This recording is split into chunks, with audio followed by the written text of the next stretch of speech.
Alors aujourd'hui, on a un événement qui est assez curieux.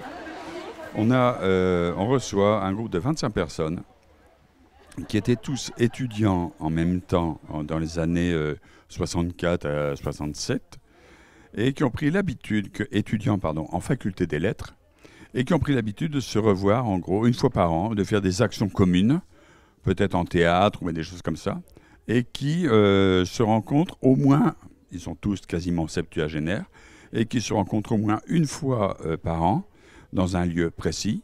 Il y en a qui viennent du Canada, il y en a qui viennent de Bordeaux, qui viennent de Dijon, de Blois, etc., etc. Et là, il se fait que leur choix s'est porté sur l'Université catholique de Lille et notamment la faculté des lettres dont ils sont issus. Et ils souhaitaient effectivement revoir les lieux où ils ont été étudiants au milieu des années 60. Alors, certains sont lillois, donc ils connaissent les lieux sans pour autant y être entrés à nouveau. Mais c'est la première fois effectivement qu'ils vont redécouvrir la faculté des lettres dans le cadre de l'hôtel académique, dans le cadre de l'Université catholique de Lille, avec son évolution quant au fonctionnement, quant à la structure de la faculté, et surtout ce qui les intéresse par rapport aux locaux qui ont bien évolué depuis 50 ans. Non, je suis organisatrice, mais pas seulement, je ne suis pas l'unique organisatrice de ce 50e anniversaire d'une troupe que nous avons fondée en mai 68 et qui a duré pendant 5 ans, une troupe de folklore sud-américain principalement, plutôt que d'agir pendant les événements de mai 68 et de passer les examens, on ne pouvait pas passer les examens. Eh bien, nous avons créé un spectacle et nous sommes partis en tournée en France pour présenter ce spectacle.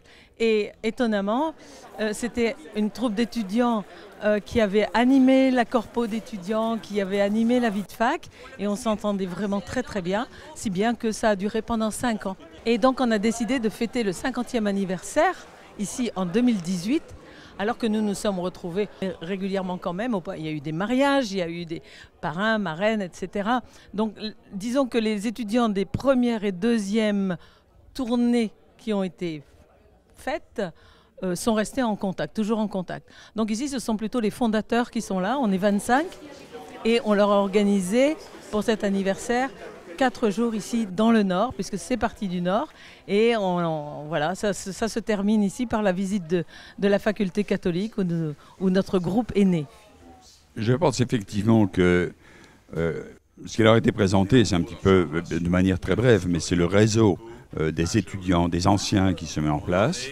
Et ça, je pense que c'est essentiel pour les jeunes étudiants, pour ceux qui, avec un master, cherchent effectivement un job, et ça peut leur être très utile dans la mesure où ça leur permet de mettre le pied à l'étrier en ayant les connaissances et en ayant la connaissance d'une personne qui fait partie du réseau.